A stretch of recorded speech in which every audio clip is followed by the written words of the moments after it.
알아두면 쓸데많은 삼국지 이야기. 105번째 이야기. 내 이름이 빠졌어. 나는 왜 끼어주지 않소이까.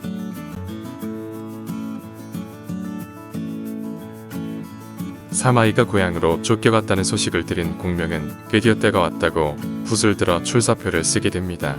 훗날 고문진보에 실려 널리 읽혀질 만큼 유명한 이 출사표에는 공명의 충성심이 잘 나타나 있습니다. 황제 유서는 공명을 말리지만 공명의 뜻이 워낙 강해서 출사를 허락하게 됩니다.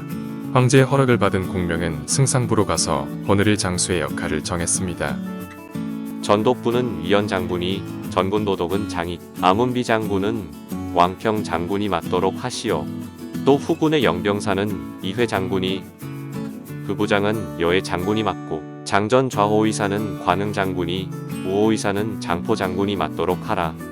군량을 나르는 일과 좌군영 병사는 마대 장군이, 오군영 병사는 마충과 장의가 맡도록 하라. 또 이영과 천부를 지키는 장수들은 동호의 침범에 대비하는데 만전을 기하도록 하라. 내 이름이 빠졌어. 나는 왜 끼어주지 않소이까. 조 장군은 이번에 쉬도록 하시오. 남만에서 돌아와 보니 오호대장이었던 마초가 병으로 세상을 떠났소. 장군께서 나이가 너무 많으신 터라 만에 하나라도 잘못되실까 그렇소이다. 나는 한평생 선제 폐하를 모시고 싸움터를 따라다녔어.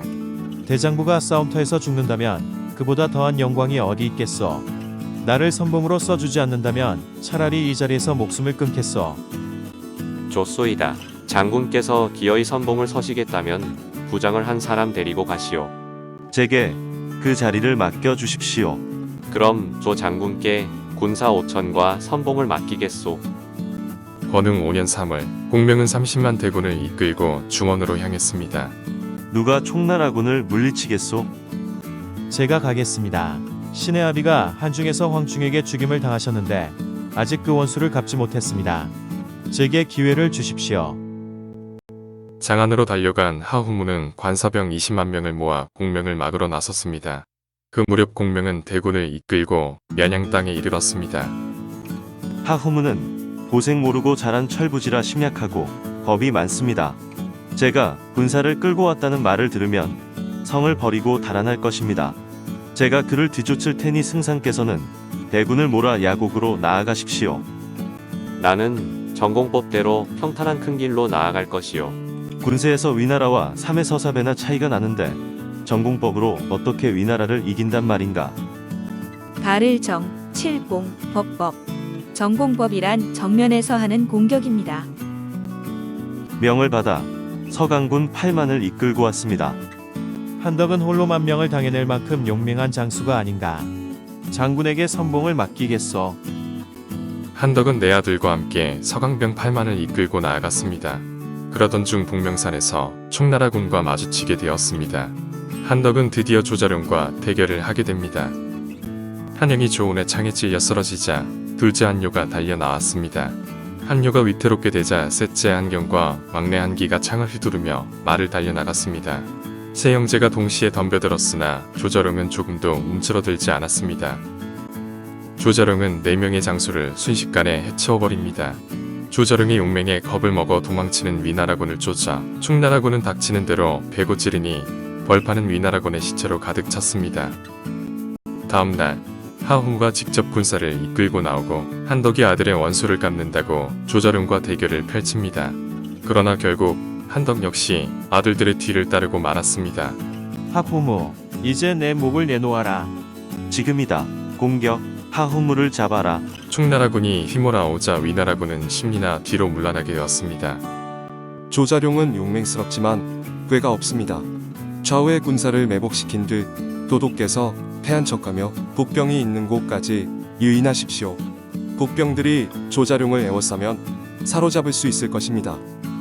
양쪽에 각각 군사 3만씩을 줄 테니 매복하도록 하라. 내가 조자룡을 유인하겠다. 다음날 조자룡은 하후무와 대결을 펼치게 됩니다.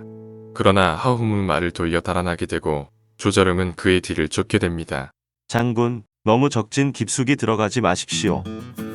등지가 말렸으나 조자룡 귀에는 아무 소리도 들리지 않았습니다. 그때 신호가 울리고 매복해 있던 군사들이 쏟아져 나와 조자룡을 포위하게 됩니다.